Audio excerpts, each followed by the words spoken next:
সুপ্রিয় দর্শক, আসসালামু আলাইকুম। জীবনের গল্পে আপনাদের স্বাগতম। ক্যামেরার সামনে দাঁড়িয়ে আছি এই মুহূর্তে একটু অসহায় বোন, আমরা শুনবো তারই জীবনের গল্প। আসসালামু আলাইকুম, আপনি কেমন আছেন? ওয়ালাইকুম আসসালাম। আসসালামু আলাইকুম। আমি ভালো আছি, আপনারা ভালো আছেন? আলহামদুলিল্লাহ, আমরা ভালো আছি। আপু, আপনার নাম কি আর আপনি কোথা থেকে এসেছেন? আমার নাম সেতু, আমি নৈশন্দি থেকে এসেছি। আপনি নরসিংদী থেকে এসেছেন। আপনার বয়স কত আপু? 24। 24 বছর বয়স। আপনার বিয়ে শাদী হয়েছিল? হ্যাঁ, হয়েছে। আপনার হাজব্যান্ড কি করেন? আমার হাজব্যান্ড নেশা পানি করে মারধর করে, তাই আর কি চলে এসেছি। আপনার স্বামী নেশাপানি করে, আপনাকে মারধর করে, তো আপনি ডিভোর্স দিয়ে দিয়েছেন নাকি? হ্যাঁ। আচ্ছা আচ্ছা, বুঝতে পেরেছি। এখন বর্তমানে বাবার বাড়িতে আছেন। হ্যাঁ। আপনার ফ্যামিলিতে কে কে আছে? আমার বাবা মা আছে, আর আমরা 4 ভাই বোন। আপনার 4 ভাই বোন। আপনি সবার বড় না ছোট? আমি সবার বড়। আপনি যেহেতু সবার বড়, আপনার বাবা কি করেন? আমার বাবা ভ্যান চালায়। ভ্যান চালায়। এখন বর্তমানে আপনার বাবাই চালাচ্ছে সংসারটা, তাই তো? আচ্ছা, ঠিক আছে। তারপর আপনার বিয়ে শাদী হয়নি? না, এখন আপনি আমাদের ক্যামেরার সামনে আসছেন কি জন্য সেটা একটু বলেন। আমি এই জন্য আসছি, এদিক থেকে শুনছি আমার এক বান্ধবীর থেকে যে আপনাদের এদিকে আসলে বিয়ে শাদী দিয়ে দেয়, তাই আমার বাবা মা যৌতুক দিতে পারবে না, তাই আপনাদের সাহায্যতে আসছি।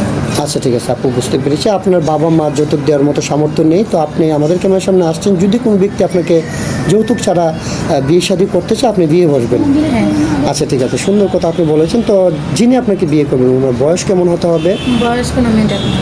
বয়স কোনো ম্যাটার না, মন থেকে বলছেন তো? বয়স কোনো হ্যাঁ, ম্যাটার মন না। থেকে বলছি। আমরা এই ভিডিও পাবলিক করার পরে কিন্তু অনেক ভাই আমাদেরকে নক করবে, যার বয়স 40, 45, 50, 55 বছর বয়সের ভাই আর আছে যারা বিয়ে শাদী করতে চায়। হ্যাঁ, ওরকম কোনো ব্যক্তি যদি আপনাকে বিয়ে শাদী করতে চায়, বসবেন? হ্যাঁ, আমি বুঝবো।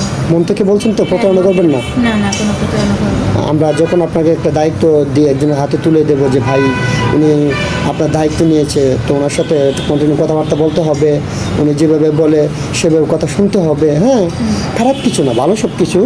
হ্যাঁ, উনি যখন আপনি বিয়ে করবেন, যেখানে যাইতে বলবে সেখানে যেতে হবে। হ্যাঁ, আমরা অফিসিয়াল মাধ্যমে বিয়ে সাথে দেবো, এটা নিয়ে আপনাকে টেনশন করতে হবে না। যেহেতু আপনার ফ্যামিলিতে কোনো বড় ভাই নেই, আমরা বড় ভাই হিসেবে আপনার দায়িত্ব নিয়ে বিয়ে দেবো। তো আপনার সাথে ওনারা যোগাযোগ কীভাবে করবেন? আমার তো কোনো পার্সোনাল ফোন নাই, ভাইয়াদের সাথে যোগাযোগ করলেই আমাকে পাবে। মানে ভাইয়াদের মানে আমাদের সাথে যোগাযোগ করলেই আপনাকে পাবে। কেন, আপনার ব্যক্তিগত ফোন কী হয়েছে আপু? আমার কোনো ফোন নাই বাড়িতে, পাচ্ছে না। বাবা কি ভ্যান চালায় সংসার চালাবে না, মোবাইল কিনে নেবে? ও আচ্ছা আচ্ছা, বুঝতে পেরেছি। সমস্যা নেই। সুপ্রিয় দর্শক, এই মুহূর্তে দেখতে পাচ্ছেন ডিসপ্লেতে একটি নাম্বার। এই নাম্বারটা হচ্ছে আমাদের নাম্বার। যদি কোনো ভাই সেতু আপুর সাথে যোগাযোগ করতে চান, তাহলে ওনার একটা স্ক্রিনশট মেরে আমাদের এই মতো হোয়াটসঅ্যাপে পাঠিয়ে দিয়ে যোগাযোগ করবেন। আমাদের প্রতিনিধি আপনাদের সাথে যোগাযোগ করবে। কেউ অযথা অডিও কল, ভিডিও কল দিয়ে আমাদেরকে বিরক্ত করবেন না, তাহলে কিন্তু আমরা ব্লক মারতে বাধ্য হব। সেতু আপু, নামাজ কালাম পড়েন আপনি? জি। 5 ওয়াক্ত নামাজ পড়েন না? হ্যাঁ। আচ্ছা, সিঙ্গেল ফ্যামিলি পছন্দ না জয়েন্ট ফ্যামিলি পছন্দ? জয়েন্ট ফ্যামিলি পছন্দ। জয়েন্ট ফ্যামিলি কিন্তু অনেক বড় হয়, পারবেন? হ্যাঁ, সমস্যা নেই আমার কোনো। ঝগড়া বিরোধ হবে না তো? না। আচ্ছা, এখন বর্তমানে স্বামীকে ছাড়া আছেন, অবশ্যই বুঝতেছেন স্বামী ছাড়া থাকাটা কত কষ্টের। উপরআল্লাহ যদি আমাদের মাধ্যমে একটা মনে মানুষ জুগিয়ে দেয়, তাহলে আশা করবো তার সাথে সবসময় ভালো ব্যবহার করবেন। ঠিক আছে? আচ্ছা, ঠিক আছে। সেতু আপু, ভালো থাকবেন, সুস্থ থাকবেন। আল্লাহ হাফেজ। আসসালামু আলাইকুম। ওয়ালাইকুম সালাম।